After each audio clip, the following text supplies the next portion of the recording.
بسم اللہ الرحمن الرحیم۔ آغاز اس پاک نام سے جو بڑا مہربان اور نہایت رحم کرنے والا ہے۔ عزیز طلباء، السلام علیکم۔ آپ سب کو آج کی کلاس میں خوش آمدید کہتی ہوں۔ آن لائن لیکچرز کے سلسلے میں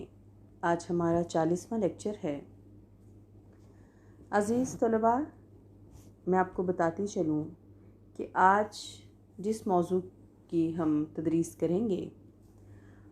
وہ موضوع اقبالیات کے نصاب کا آخری موضوع ہے۔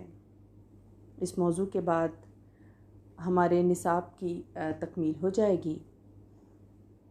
تو آج کا موضوع اقبال کا تصور عقل و عشق کے حوالے سے ہے۔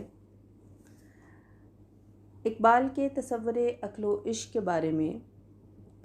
وقتاً فوقتاً خصوصاً بال جبریل کی غزلیات کی شرح کے دوران یہ دونوں جو فلسفے تصورات اور ان دونوں تصورات کے بارے میں اقبال کے خیالات اور عقل و عشق کی آویزش، یہ تمام جو موضوعات رہے یہ ہمارے بحث میں شامل رہے، چونکہ بال جبریل کی غزلیات میں عشق کا موضوع جو ہے وہ کافی اپنی گہرائی کے ساتھ موجود تھا، اور اس میں اقبال کے تصور عشق کے بارے میں ہر غزل میں کافی زیادہ اشعار موجود تھے۔ لہٰذا یہ موضوع جو ہے وہ جزوی طور پر تو ہم مسلسل پڑھتے ہی چلے آ رہے ہیں، لیکن رسمی طور پر ایک مکمل موضوع کی تفہیم اور اس دونوں عقل اور عشق کے بارے میں اقبال کے خیالات اور ان دونوں کے بارے میں اقبال کے افکار کو ہم جو ہے وہ مکمل تفصیل کے ساتھ بھی دیکھتے ہیں۔ تو سب سے پہلے جو ہے ہم دیکھتے ہیں تصور عشق۔ اقبال کے شعری تصورات میں اقبال کا تصور عشق اہم تصورات میں شمار ہوتا ہے، بلکہ اقبال کی شاعری میں عشق ایک نیا، نادر اور وسیع مفہوم رکھتا ہے۔ عرف عام، لغت اور ہماری شعری روایت میں عشق لگاؤ، وابستگی، محبت اور جنون کے معنوں میں استعمال ہوا ہے۔ ہمارے شعراء نے فارسی اور اردو میں اس موضوع پر ایسے لطیف مطالب و معانی پیدا کیے ہیں کہ ان کی مثال دوسری زبانوں میں شاید ہی ملے۔ اقبال کی ابتدائی شاعری میں بھی عشق کا مفہوم کلاسیکی روایت سے مختلف نہیں ہے، مگر وقت کے ساتھ ساتھ ان کے ہاں اس مفہوم میں تبدیلی اور وسعت آتی گئی۔ اب ان کے ہاں عشق جو ہے وہ ایک نہایت قوی اور طاقتور جذبہ بن جاتا ہے، جو ہمہ جہت، حرفاً مولا اور ہزار شیبہ ہے۔ ان کے ہاں حسب ذیل جو الفاظ و تراکیب ہیں جو میں نے آپ کے گوش گزار کی ہیں، وہ عشق کے مترادفات کے طور پر استعمال کیے ہیں۔ اقبال نے اپنی نظموں، اپنی غزلوں میں جہاں جہاں عشق کے تفصیل کو بیان کیا تو اس کے لیے ان الفاظ و تراکیب کو عشق کے برابر ان کے مترادفات کے طور پر استعمال کر کے اپنا جو ہے وہ مدعا بیان کیا۔ یہ الفاظ جو ہیں وہ جیسے کہیں جنون، شوق، جذب درون، وجدان، دل، آرزو، درد، سوز، محبت، سرمستی، نظر، یقین، خودی اور فقر وغیرہ۔ اس سے عشق کی وسعتوں اور اس کے بے کراں حدود کا اندازہ لگایا جا سکتا ہے کہ عشق کس قدر لامحدود ایک تصور ہے اور اس کے کس قدر وسیع مفاہیم ہیں جو ان مترادفات سے ہمارے سامنے آتے ہیں۔ اقبال نے عشق کو ایک ایسی جو ہے وہ قدر قرار دے دیا ہے جو اسلام اور دین کے مطابق ہے، شریعت کے مطابق ہے، تہذیب اور اخلاق کے مترادف ہے۔ عشق کی مختلف جہتوں کو انہوں نے اپنی نظم مسجد قرطبہ کے اس بند میں بھی بڑی جامعیت سے پیش کیا، جس کا پہلا شعر یہ ہے کہ مرد خدا کا عمل عشق سے صاحب فروغ، عشق ہے اصل حیات، موت ہے اس پر حرام۔ بہت خوبصورت اقبال کی یہ نظم ہے جس میں عشق کے کیفیات، اس کے جذبات اور اس کی آفاقیت کا جو ہے وہ اظہار جو ہے وہ اس نظم میں ہوتا ہے۔ تو اقبال کے نزدیک عشق جو ہے وہ باعث تخلیق کون و مکان ہے۔ دنیا کے بڑے بڑے سائنسی و تحقیقی کارنامے اور علوم و فنون کے معجزے عشق ہی کی مرہون منت ہیں۔ کائنات کی رنگینی اور رعنائی، تب و تاب اور استحکام و توانائی اسی کے دم سے ہے۔ خودی و فقر کی طرح عشق بھی گونہ گون صفات اور خوبیوں کا مجموعہ ہے، جن میں جرأت رندانہ، بے خوفی، خود اعتمادی اور خطر انگیزی شامل ہیں۔ شش جہات عشق کے اسیر ہیں، وہ زمان و مکان سے ماورا ہیں۔ اس بے تاب و مضطرب جذبے کی تسکین اور اس کی تگ و تاز کے لیے زمین و آسمان کی وسعتیں اور سمندر کی پہنائیاں بھی ناکافی ہو جاتی ہیں۔ اقبال کہتے ہیں کہ عشق کی ایک جست نے طے کر دیا قصہ تمام، اس زمین و آسمان کو بے قرار سمجھا تھا میں۔ اور کہیں وہ یہ کہتے ہیں کہ بے خطر کود پڑا آتش نمرود میں عشق، عقل ہے محو تماشائے لب بام ابھی۔ تو عشق جو ہے وہ اقبال کے نزدیک ایک دائمی اور زندہ قوت ہے، اور ایسی قوت ہے کہ جو زندہ ہے، ہمیشہ طاقت رکھتی ہے،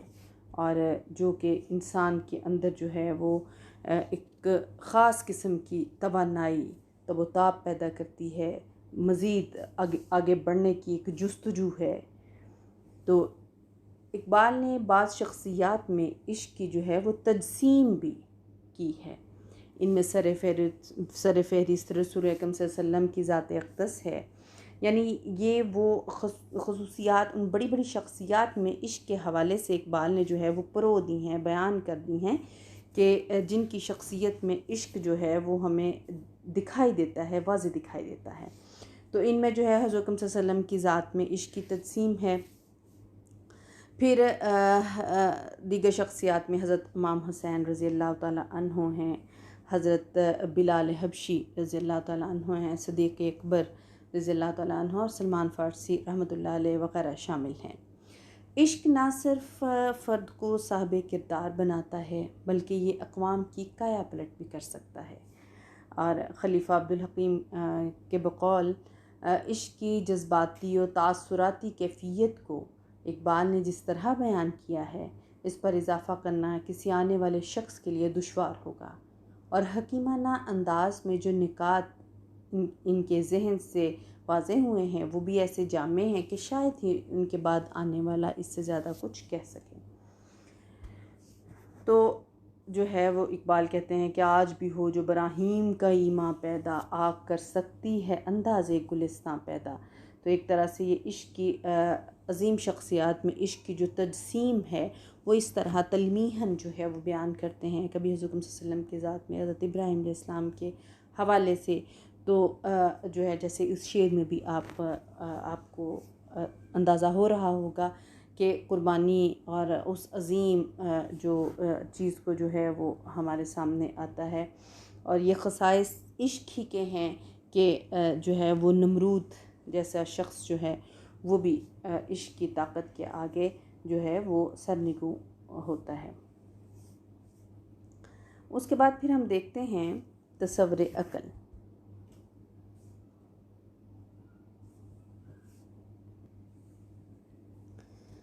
اقبال کے تصور عشق کا باب عقل کے ذکر کے بغیر نامکمل ہے۔ اکثر و بیشتر انہوں نے عشق کے ساتھ عقل پر بھی اظہار خیال کیا ہے۔ شاعری میں انہوں نے حسب ذیل الفاظ کو عقل کے مترادفات کے طور پر جو ہے وہ استعمال کیا ہے۔ مثلا وہ کہتے ہیں کہ عقل کے جو لفظی مترادفات ہیں وہ علم، خبر، ظن، تخمین، فلسفہ، حکمت، خرد، چراغ راہ، نور، یعنی اس طرح کی تراکیب بھی وہ استعمال کرتے ہیں۔ تو یہ لفظ جو ہیں، یہ الفاظ جو ہیں، یہ تراکیب جو ہیں، یہ وہ ایک طرح سے عقل کے مترادفات کے طور پر جو ہے اقبال جس طرح عشق کے لفظی مترادفات استعمال کیے اقبال نے جگہ جگہ پہ، کبھی اپنی غزلیات میں، کبھی اپنی نظموں میں اپنے مدعا کو بیان کرنا چاہا ہے، عشق کی کیفیات کو بیان کرنا چاہا ہے، بدل بدل کے الفاظ اپنے پیرائے مختلف پیرایوں میں. اسی طرح عقل کے لیے بھی انہوں نے لفظی مترادفات کا استعمال کیا. کبھی وہ اسے علم کہتے ہیں، کبھی خبر کہتے ہیں، کبھی ظن کہتے ہیں. ٹھیک ہے. گزر جا عقل سے آگے کہ یہ نور چراغ راہ ہے، گزر جا عقل سے آگے کہ یہ نور چراغ راہ ہے، منزل نہیں ہے. تو جو ہے وہ کبھی عقل کو جو ہے وہ نور بھی کہتے ہیں. تو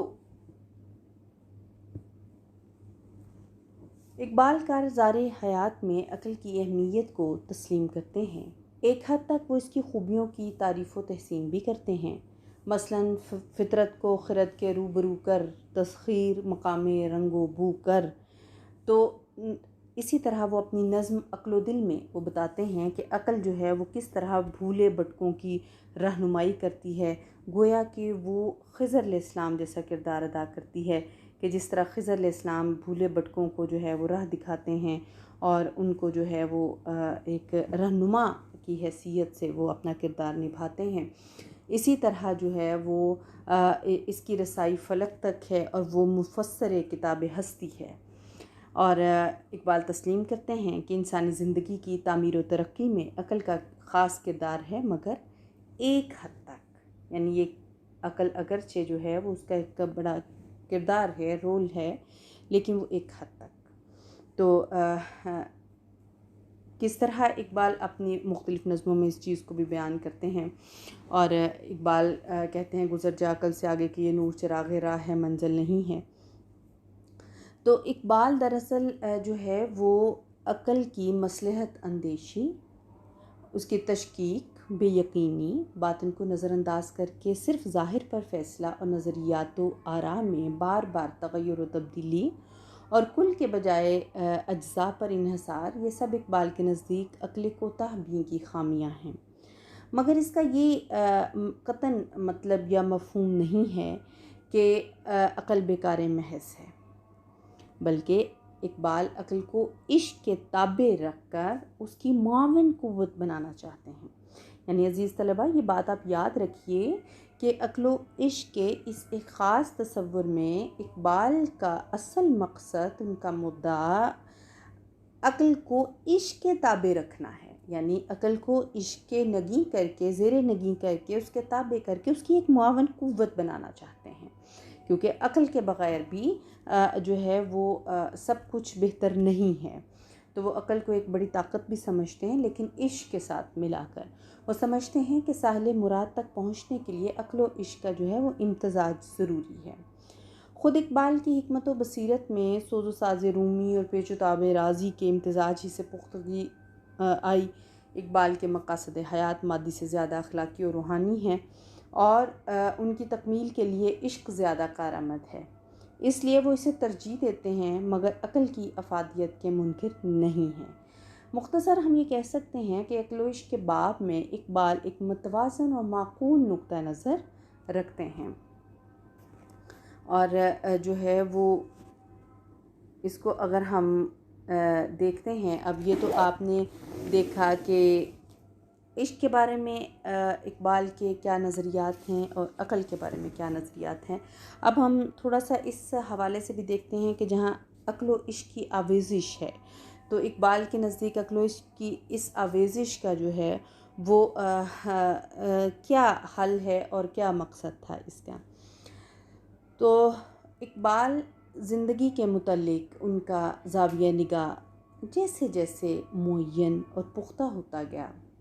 ویسے ویسے اقبال عقل استدلالی کا نقاد بنتے گئے. یعنی ایک طرح سے وہ عقل کے نقاد بنتے گئے، کیونکہ عقل کے بارے میں، زندگی کے بارے میں ان کے نظریات میں ایک پختگی آتی گئی. اقبال فلسفی بھی ہیں اور شاعر بھی، اور وہ نادر چیز بھی اپنے سینے میں رکھتے ہیں جسے دل کہتے ہیں. مشہور ہے کہ شاعر بنانے سے نہیں بنتا جب تک کسی کو فطرت کی طرف سے یہ ملکہ عطا نہ ہو. وہ کوشش سے ثنا قافیہ پیما اور ناظم تو بن سکتا ہے لیکن شاعر نہیں بن سکتا۔ فطرت کی طرف سے اگر کسی کو یہ جوہر عطا کیا گیا ہو تو مشق اور اصول فن سے اس میں جلا پیدا ہوتی ہے۔ تو شاعری میں اقبال ایک طرح سے فطری ان کے اندر یہ اللہ نے ملکہ ودیت کیا۔ ابتدائی طور پہ اگرچہ انہوں نے مرزا داغ کو اپنی غزلیں جو ہیں وہ اصلاح کے لیے بھیجی، لیکن وہ اتنی عارضی اور رسمی سے اصلاح تھی کہ ان کو اس کی ضرورت محسوس نہیں ہوئی۔ پھر داغ نے یہ کہہ کر کہ ان کو اصلاح کی زیادہ ضرورت نہیں، وہ شاگردی کا سلسلہ کوئی بہت نہیں چلا۔ تو ایک طرح سے جو ہے وہ یہ ملکہ ان کے اندر موجود تھا۔ ہاں، اگر ہم یہ کہیں کہ فلسفے کی تعلیم کا جو حصول تھا وہ انہوں نے اساتذہ سے حاصل کی۔ گورنمنٹ کالج لاہور میں آرنلڈ جیسے جید فلسفی سے فیض حاصل کیا۔ درسیات کے علاوہ اقبال کا شرق و غرب کے فلسفوں کا مطالعہ نہایت وسیع تھا۔ فلسفیانہ ذوق بھی اقبال میں فطری تھا۔ اقبال کو یگانہ روزگار وجہ کمال اسی دوگنا عطیہ فطری نے بنایا۔ اس کی شاعری کا بڑا حصہ فلسفیانہ شاعری ہے، جہاں کہیں دماغ دل کی تائید کرتا ہے اور کہیں وہ دونوں حریف نظر آتے ہیں۔ اقبال آخر تک اسی کشمکش میں مبتلا رہے کہ کبھی عقل سے اسرار حیات کی گرہ کشائی کرنے میں کوشاں ہیں اور کہیں اس سے بیزار و مایوس ہو کر عشق و وجدان کی طرف گریز کرتے ہیں۔ اور وہ کہتے ہیں اسی کشمکش میں گزری میری زندگی کی راتیں، کبھی سوز و ساز رومی، کبھی پیچ و تاب رازی۔ عمر بھر جو ہے وہ اس بیکار کے انجام میں ان کو ایسا محسوس ہونے لگا کہ عقل و دل میں جیتا ہے رومی ہارا ہے رازی۔ لیکن اقبال کی رفتار افکار کا جائزہ لیا جائے تو معلوم ہوتا ہے کہ پچھاڑیں کھا کر بھی راضی بار بار زور آزمائی کے لیے آمادہ ہو جاتا ہے۔ تو ایک طرح سے یہ اقبال کی طبیعت میں عقل سے جو ہے وہ تھوڑا احتراز اور عشق کی طرف مائل ہونا اور اپنے دلی اور قلبی کیفیات کو اس طرف لے کے جانا، وہ ان کی طرف سے ایک قلبی ان کے دل کا رجحان تھا۔ اقبال نے کالج کی طالب علمی کے زمانے میں شاعری شروع کی اور اسی زمانے میں وہ فلسفے کی تعلیم بھی حاصل کر رہے تھے۔ کچھ اپنی فطرت کے تقاضے سے اور کچھ تعلیم کی بدولت یہ لازمی تھا کہ ابتدا ہی سے اقبال کی شاعری میں فکر اور تصور کا دلکش امتزاج پایا جائے۔ اردو کے شعراء میں اقبال نے غالب اور داغ دونوں کی مدح سرائی کی اور داغ کو حوث کی شاعری میں استاد مانا، اگرچہ استاد کے احترام کی وجہ سے حوث کے بجائے وہ عشق کا لفظ بھی استعمال کیا انہوں نے۔ اور داغ کے ہاں لفظ آوارہ، مجنون رسوا، سر بازار عشاق اور بازاری و ہرجائی معشوقوں کے وصل و رقابت کی تصویر کشی جو ہے ان کے الفاظوں میں وہ موجود ہے۔ لیکن غالب اقبال ہی کی طرح فلسفی بھی ہے اور شاعر بھی، اس لیے اقبال دل سے جو ہیں وہ غالب کے ستائش گر بھی ہیں اور وہ جرمنی کے مفکر شاعر گوئٹے کا ہم نوا قرار دیتے ہیں غالب کو، اور ایک طرح سے ان کی شاعری کے اندر موجود فکر کو جو ہے وہ سراہتے بھی ہیں۔ تو آخری زمانے کے فارسی کلام میں بھی اقبال نے غالب کے فلسفیانہ اشعار کی توضیح میں لطیف نکتے پیدا کیے، اسے مشرق و مغرب کے اقابر شعراء کے دوش بدوش کھڑا کیا۔ تو بانگ درا کے مجموعے میں بڑی کثرت سے فلسفیانہ اشعار ملتے ہیں۔ اقبال کی طبیعت تصور اور تفکر دونوں کے درمیان رقص کرتی ہوئی محسوس ہوتی ہے۔ یعنی ایک طرح سے یہ میرے بتانے کا مطلب یہ ہے کہ اقبال کی یہ نہیں ہم کہہ سکتے کہ عشق جو ہے وہ شروع ہی سے تھا اور عقل کا جو ہے وہ شروع سے ہی ناقد ہیں، بلکہ ایسا نہیں ہے، بلکہ تفکر اور فلسفے کے اور عقل کے پذیرائی کرنے والے اشعار جو ہیں وہ بھی ان کے ساتھ ساتھ ہیں، کیونکہ انہوں نے فلسفے کی تعلیم حاصل کی اور بڑے اہم فلسفیوں کو اور شعراء میں کی شاعری میں فلسفیانہ افکار کو بھی وہ جو پسند کرتے تھے۔ تو بانگ درا کے مجموعے میں بڑی کثرت سے فلسفیانہ اشعار ہمیں ملتے ہیں۔ اقبال کی طبیعت تصور اور تفکر دونوں کے درمیان رقص کرتی ہوئی معلوم ہوتی ہے۔ ان کی جو میزان طبیعت، ان کا جو میزان ہے طبیعت کا، وہ ان دو پلڑوں میں ایک طرح سے منقسم ہے۔ اگر ہم دیکھیں، ایک طرف فلسفہ، دوسری طرف شاعری ہے۔ کبھی یہ پلڑا جھک جاتا تھا اور کبھی دوسرا۔ دل کا وجدان اور بلند پایا عشق کا میلان جا بجا ابھرتا ہے، لیکن عقل پر اس مخالفانہ تنقید کا زور و شور نظر نہیں آتا جو بعد کے فارسی اردو کلام میں دکھائی دیتا ہے۔ عقل و دل پر ایک نہایت صاف اور سلیس نظم ہے جس میں وہ دونوں کا مقام بتایا ہے انہوں نے، اور جو ہے عقل نے اس میں یہ دعویٰ کیا ہے کہ میں بھولے بھٹکوں کی رہنما ہوں، میں زمین پر ہوتے ہوئے فلک پہ ماں بھی ہوں، میں شان کبریا کی مظہر و کتاب ہستی کی مفسر ہوں۔ اور دل نے یہ کہا کہ یہ سب دعوے درست ہیں، لیکن دانش اور بینش میں فرق ہے۔ عین الیقین علم الیقین سے افضل ہے۔ تیرا کام مظاہر میں علت و معلول کے رشتے تلاش کرنا اور مظاہر کی کثرت کو آئین کی وحدت میں پرونا ہے، لیکن میں براہ راست باطن ہستی سے آشنا ہوں۔ تو خدا جو ہے، میں خدا نما ہوں۔ اس کی وجہ سے جو ہے وہ جو عقل ایک طرح سے تیری طبیعت میں بےتابی ہے، اور تیری بےتابی کا علاج فقط میرے پاس ہے۔ تو صداقت کی تلاش کرتی ہے، میں کائنات کے حسن ظاہر و باطن کی محفل کا چراغ ہوں۔ تو محسوسات کے دائرے سے نہیں نکل سکتی جو زمان و مکان سے رشتہ بپا ہے۔ میرا ادراک ان حقائق کا ہے جو نہ زمانی ہے اور نہ مکانی۔ میں رب جلیل کا عرش ہوں، میرے مقام کو تو کہاں پہنچ سکتی ہے۔ تو ایک طرح سے اقبال نے اپنی اس خوبصورت نظم میں یہ تمام فلسفہ جو ہے مکمل بیان کر دیا ہے، اور وہ کہتے ہیں اگر نظم کو، چھوٹی سی نظم ہے مختصر سے لیکن انتہائی خوبصورت۔ عقل نے ایک دن یہ دل سے کہا، بھولے بھٹکوں کی رہنما ہوں میں، ہوں زمیں پر گزر فلک پہ میرا، دیکھ تو کس قدر رساں ہوں میں، کام دنیا میں رہبری ہے میرا، مثل خضر خجستہ پاں ہوں میں، ہوں مفسر کتاب ہستی کی، ہوں مفسر کتاب ہستی کی، مظہر شان کبریا ہوں میں، بوند ایک خون کی ہے تو لیکن غیرت لال بے بہا ہوں میں۔ دل نے یہ سن کر کہا یہ سب سچ ہے، پر مجھے بھی تو دیکھ کیا ہوں میں، راز ہستی کو تو سمجھتی ہے اور آنکھوں سے دیکھتا ہوں میں، ہے تجھے واسطہ مظاہر سے اور باطن سے آشنا ہوں میں، علم تجھ سے تو معرفت مجھ سے، تو خدا جو خدا نما ہوں میں، علم کی انتہا ہے بے تابی، اس مرض کی مگر دوا ہوں میں، شمع تو محفل صداقت کی، حسن کی بزم کا دیا ہوں میں، تو زمان و مکان سے رشتہ بپا، طائر سدرہ آشنا ہوں میں، کس بلندی پہ ہے مقام میرا، عرش رب جلیل کا ہوں میں۔ تو ایک طرح سے کس قدر خوبصورتی کے ساتھ عقل اور دل کے اس مکالمے کی کیفیت میں جو ہے وہ اقبال پھر عشق کی ایک برتری کو تسلیم کرتے ہیں، اور وہی وہ بات ہے کہ عقل سے اقبال جو ہیں وہ اعتراض نہیں کرتے، عقل کو غلط نہیں کہتے، بلکہ وہ عشق کی معاون قوت بنانا چاہتے ہیں۔ تو اس نظم سے ہمیں محسوس ہوتا ہے کہ عقل سے اقبال جو ہیں وہ کام لینا جانتے ہیں اور عقل کو بہتر سمجھتے ہیں، انسانی زندگی میں ایک بہت ضروری چیز خیال کرتے ہیں، لیکن اسے عشق کا معاون بھی بنانا چاہتے ہیں۔ اسی طرح ایک اور نظم جو ہے بانگ درا کی انسان، اس میں بھی یہ تھوڑی سی بےتابی اور وہی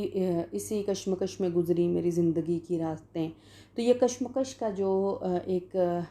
سرا ہے اس کو سمجھنے کی کوشش ہے، اور انسان نظم میں اپنے جذبات کا بیان ہے، اور وہ کہتے ہیں کہ قدرت کا عجیب یہ ستم ہے، انسان کو رازجو بنایا، راز اس کی نگاہ سے چھپایا، بےتاب ہے ذوق آگہی کا، کھلتا نہیں بھید زندگی کا، حیرت آغاز و انتہا ہے، آئینے کے گھر میں اور کیا ہے گھر میں خرام موج دریا، دریا سوئے بحر جادہ و پیما، بادل کو ہوا اڑا رہی ہے، شانوں پہ اٹھائے لا رہی ہے، تارے مستے شراب تقدیر، زندان فلک میں پا بزنجیر، خورشید وہ عابد سحر خیز، لانے والا پیام برخیز، مغرب کی پہاڑیوں میں چھپ کر پیتا ہے میں شفق کا ساگر، لذت گیرے وجود ہر شے، سرمست میں نمود ہر شے، کوئی نہیں غم گسار انسان، کیا طلب ہے روزگار انسان۔ تو اس میں جو انسان کی اضطراب کی جو ہے وہ ایک طرح سے بات کرتے ہیں اقبال۔ تو عقل و عشق کے جو یہ نظمیں ہیں جن میں ہم نے دیکھا کہ عقل اور عشق کے اس مکالماتی کیفیات کے بعد کہ اقبال کا عقل و عشق کے بارے میں کیا خیال ہے، تو بانگ درا کی بعض اور نظموں سے بھی جو ہے وہ پتہ چلتا ہے کہ اقبال جو ہے وہ ابھی تک زندگی کے متعلق مقام حیرت میں ہیں، وہ سراپا استفسار معلوم ہوتے ہیں، وہ زندگی کے عقدوں کو کبھی سوچ بچار سے حل کرنا چاہتے ہیں اور کبھی دل کے وجدان سے اسرار حیات کی گرہ کشائی میں کوشاں ہیں۔ تو بانگے درا کی نظموں میں بھی عقل و عشق کے عقدوں میں جو ہیں اقبال گم ہیں، اور اقبال جو ہیں وہ زندگی کا اور نقش وجود جو ہے اس کی وہ سمجھتے ہیں کہ انسان کا یہ وجود جو ہے وہ ایک شوخی تحریر کا فریادی معلوم ہوتا ہے۔ وہ حیرت زدہ ہیں مگر ابھی تک عقل کی حقیقت رسی سے مایوس نہیں ہوئے، اور وہی جو انسان کے عنوان سے جو نظم جس کی قرأت میں نے کی اس میں یہی چیز جو ہے وہ بیان ہوتے ہیں کہ انسان کو راز جو بنایا، راز اس کی نگاہ سے چھپایا، تو حیرت آغاز و انتہا ہے آئینے کے گھر میں اور کیا ہے۔ تو جس طرح بعد میں اقبال نے عقل کو عشق کا غلام بنانا چاہا، اس دور میں وہ عقل کو حسن کا غلام سمجھتے ہیں، لیکن جس حسن مجازی اور حسن حقیقی کی طرف ان کا دل کھینچتا ہے اس کے حقیقی وجود کی نسبت ابھی تک ان کے دل میں یقین پیدا نہیں ہوا شروع کی نظموں میں، اور وہ تشکیک و تذبذب بڑی بےتابی کے ساتھ نمایاں بھی رہا ہے۔ جلوہ حسن کے ہے جس سے تمنا بیتاب، پالتا ہے جسے آغوش تخیل میں شباب، ابدی بنتا ہے یہ عالم فانی جس سے، ایک افسانہ رنگیں ہے جوانی جس سے، جو سکھاتا ہے ہمیں سر بگریباں ہونا، منظر عالم حاضر سے گریزاں ہونا، دور ہو جاتی ہے ادراک کی خامی جس سے، عقل کرتی ہے تأثر کی غلامی جس سے، آہ موجود بھی وہ حسن کہیں ہے کہ نہیں، خاتم دہر میں یارب وہ نگیں ہے کہ نہیں۔ تو جو ہے وہ اس تذبذب و تشکیک و اس استحفامی کیفیت کے باوجود بانگ دراہی کی نظموں سے اقبال کا میلان طبع واضح بھی ہوتا ہے، اور ابھی عقل سے بیزاری، مایوسی و بغاوت نمایاں نہیں، لیکن عقل کے مقابلے میں دل اور تأثر، وجدان اور عشق کو زیادہ حقیقت رس سمجھنے لگتے ہیں اقبال، ہمیں تبھی محسوس ہو جاتا ہے۔ اور فلسفے کا ایک ابدی استحفام یہ ہے کہ اس کائنات کا جوہر ازلی کیا ہے، اور اس میں جو نظم و نسق، آئین و قوانین دکھائی دیتے ہیں اس کا ماخذ کیا ہے۔ تو جب یونانیوں نے اس پر غور کرنا شروع کیا تو جو ہے وہ کسی نے کہا کہ اصل پانی ہے، کسی نے کہا پانی نہیں آگ ہے، کسی نے کہا مظاہر فطرت محبت اور نفرت کے باہمی آویزش سے پیدا ہوتے ہیں۔ تو رفتہ رفتہ فلسفیانہ تفکر لطیف ہوتا گیا، اور فیثاغورس نے کہا کہ جوہر وجود ریاضی ہے، اور جو ہے سقراط، افلاطون اور ارسطو کے ہاں حقیقی وجود صرف عقل ہے، اور ہر چیز مختلف مدارج میں عقل ہی کی مرہون منت ہے۔ تو یہ مختلف چیزیں جو ہیں وہ ہمیں نظر آنے شروع ہو گئی، لیکن اسلام نے عقل کو ایک بلند، اگر ہم اسلام کو دیکھیں تو عیسائیت میں عقل کو کوئی مقام حاصل نہ ہوا، اگر عیسائیت میں دیکھیں، اور جو ہے اس کی جگہ اس عقیدے کی تلقین کی گئی کہ خدا سراپا محبت ہے۔ اسلام نے جب کہ عقل کو ایک بلند مقام بخشا اور خدا کی مشیت کو عاقلانہ قرار دیا، لیکن صفات ربانی میں سب سے زیادہ اہم صفت رحمت کو بتایا، جو تمام مخلوقات پر محیط ہے، اور اس طرح جو ہے اقبال چونکہ ان کا فطری میلان مذہبی اور روحانی ہے، اس لیے فلسفے کا ذوق رکھنے کے باوجود وہ رفتہ رفتہ عقل طبیعی اور عقل استدلالی سے گریز کرتے ہوئے عشق میں غوطہ زن ہو گئے، جس کے مقابلے میں انہیں جو ہے وہ عقل کی جدوجہد سطحی اور ہیچ نظر آنے لگی تھی۔ تو اس طرح ہم کہہ سکتے ہیں کہ ایک طرح سے اقبال نے مذہبی نقطہ نظر سے بھی ان چیزوں کا جب انالیسس کیا تو اس میں پتہ چلا کہ عقل کی اگرچہ وقت ہے، اہمیت ہے، ویلیو ہے، ضرورت ہے، لیکن عشق جو ہے وہ اصل میں اصل قوت ہے، جو کہ صفات ربانی میں سے بھی ہے اور جو اخلاق عالیہ میں سے بھی ہے۔ تو ایک طرح سے جو ہے وہ ایک محبت جو ہے ایک ایسا نسخہ تھا، ایک ایسا جو کہ ایک انسان کو اکسیر بنا دیتا ہے، اور محبت میں نور بھی ہے، نار بھی ہے، بجلی کی تڑپ بھی ہے، حور کی پاکیزگی بھی ہے، اس میں مسیحائی بھی ہے، عاجزی بھی ہے اور افتادگی بھی ہے، اور یہ تمام مرکب جب تیار ہو جاتا ہے تو پھر جو ہے وہ اس سے اہم ترین چیزیں پیدا ہوتی ہیں، اور وہ مرد مومن کا دل پیدا ہوتا ہے، اور اس سے جو ہے وہ عشق سے تسخیر کرنے کی قوت پیدا ہوتی ہے، اور یہ کائنات جو کہ اصل میں خلیفۃ اللہ کی جو ہے وہ دسترس میں ہے، اس میں پھر جو ہے وہ ایک نئے سے نئے جہان جو ہیں وہ پیدا ہونا شروع ہو جاتے ہیں۔ ہوئی جنبش عیاں ذروں نے لطف خواب کو چھوڑا، گلے ملنے لگے اٹھ اٹھ کے اپنے اپنے ہمدم سے، خرام ناز پایا آفتابوں نے ستاروں سے، چٹو غنچوں نے پائی داغ پائے لالا زاروں نے۔ تو ایک طرح سے محبت کے ساتھ ایک خاص انداز کا سوز و ساز و درد و غم بھی وابستہ ہے، جو کہ تاثر کی گہرائیوں میں غوطہ زن ہو کر انسان کو زندگی کی حقیقت سے آشنا کر دیتا ہے۔ تو عقل کے نزدیک تو یہ سوز و ساد اضطراب جو ہے، غم ایک محمل چیز ہے۔ عقل کے نزدیک تمام قسم کے جذبات جو ہیں، اور عقل ان جذبات کو دبانے کی کوشش کرتی ہے، لیکن جس شخص نے عقل کی بجائے دل کی راہ ڈھونڈ لی ہو، اس کے نزدیک عقل سے زیادہ غم عشق، بلکہ کہیں کہ غم عشق انسان کو زندگی کی گہرائیوں سے آشنا کرتا ہے، اور اس میں جو ہے وہ غم عشق ہی انسان کو رموز فطرت سے ہم آغوش کرتا ہے۔ کشف حقیقت نہ عقل سے ہوتا ہے اور نہ عیش و طرب سے، مسرت کوش انسان بھی فلسفی کی طرح زندگی کے سطحوں ہی پر تیرتا پھرتا ہے۔ اس کی گہرائیوں میں جو معرفت کے گوہر ہیں وہ اس کے ہاتھ میں نہیں آئے، اور جو ہے وہ ایک طرح سے محبت کا، معرفت کا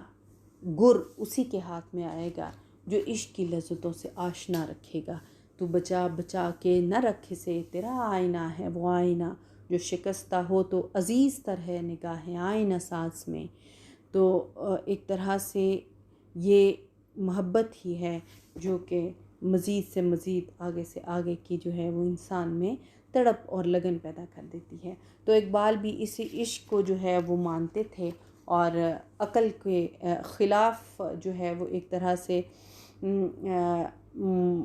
تنقید کرتے ہیں، اور عقل کو برائیوں کا کل نہیں قرار دیتے، بلکہ عقل کو عشق کے معاون قوت کے طور پر وہ استعمال کرنا چاہتے ہیں۔ عقل کے بارے میں ٹھیک ہے تنقید کرتے ہیں، اور بے شمار اشعار ایسے ہیں جس میں عقل پر تنقید کی ہے کہ عشق کی تیغ جگردار اڑا لی کس نے، علم کے ہاتھ میں ہے خالی، علم کے ہاتھ میں خالی ہے نعم ایسا کی۔ تو عقل کے خلاف جو ہے وہ ایک طرح سے نظریہ جو ہے وہ اسی طرح ہے کہ ایک اقبال کے جو ہے وہ دل میں یہ خیال بھی تھا کہ عقل جو ہے وہ مغربیت کے فلسفے اور مغربیت پروری جو ہے وہ سکھا رہی ہے، جبکہ مشرق کی مشرقیت اور اخلاقیات جو ہیں وہ عشق کے ساتھ جڑے ہوئے ہیں۔ تو دراصل اقبال کا حقیقی عقیدہ یہ تھا کہ عقل ایک خدا داد نعمت ہے۔ اب میں اس لیکچر کا جو اختتام ہے وہ کرتی ہوں، اور اس میں ایک ہم نتیجہ جس پہ عقل اور عشق کی اس بحث کے بعد ہم کنکلیوڈ کرتے ہیں وہ یہ کہ اقبال کی جو خیال تھا عقل کے بارے میں وہ یہی تھا کہ اقبال سمجھتے تھے کہ عقل ایک خدا داد نعمت ہے اور انسانوں اور حیوانوں میں تمیز و فرق قائم کرتی ہے، لیکن اس کی حقیقت کے کچھ حدود ہیں۔ ان حدود کے باہر اس کے دعوے لا حاصل اور لا یعنی ہو جاتے ہیں، لیکن ان حدود تک عقل سے زندگی کا احاطہ کرنا اور فطرت خارجی کی تسخیر سے قوت حاصل کرنا انسان کے لیے لازمی ہے۔ اور عقل کی نعم البدل یعنی عشق کی حمایت میں جو ہے وہ اقبال اس لیے بولتے ہیں کہ عشق جو ہے وہ انسان کو عقل کے، اگر عشق عقل کے جو ہے وہ غالب قوت رہتا ہے اور عقل کو اپنی معاون قوت کے طور پر استعمال کرتا ہے، تو پھر عشق کے اضطراب اور سوز سے وہ تمام خوبیاں جو ہیں وہ ایک مرد مومن میں پیدا ہو سکتی ہیں، جو اس کو اس کائنات میں وہ مقام و مرتبہ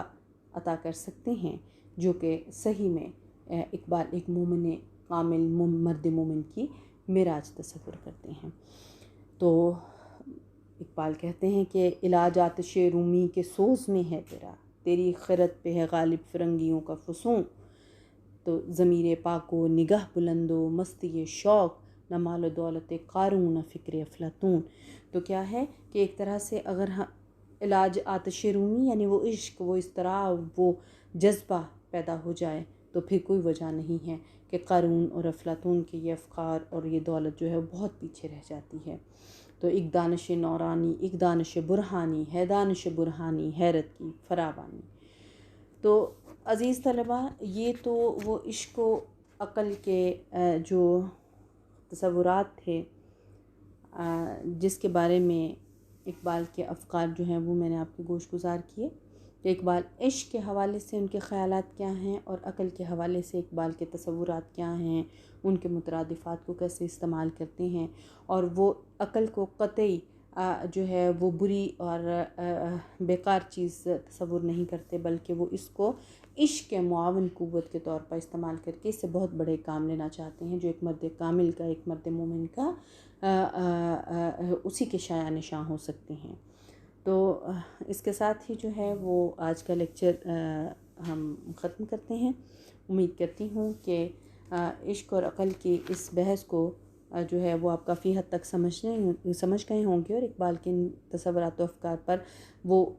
گزشتہ جو پہلے بال جبریل کے غزلیات کے حوالے سے لیکچر کے دوران حاصل کیا ہوا عقل و عشق کے بارے میں آپ نے جو معلومات ہیں اس سے اور آج کے اس لیکچر سے استفادہ کرتے ہوئے اس موضوع کو آپ سمجھ گئے ہوں گے۔ اب بھی لیکچر کے اختتام ہوا چاہتا ہے، آپ مجھے اجازت دیجیے۔ بہت شکریہ۔ اللہ نگہبان۔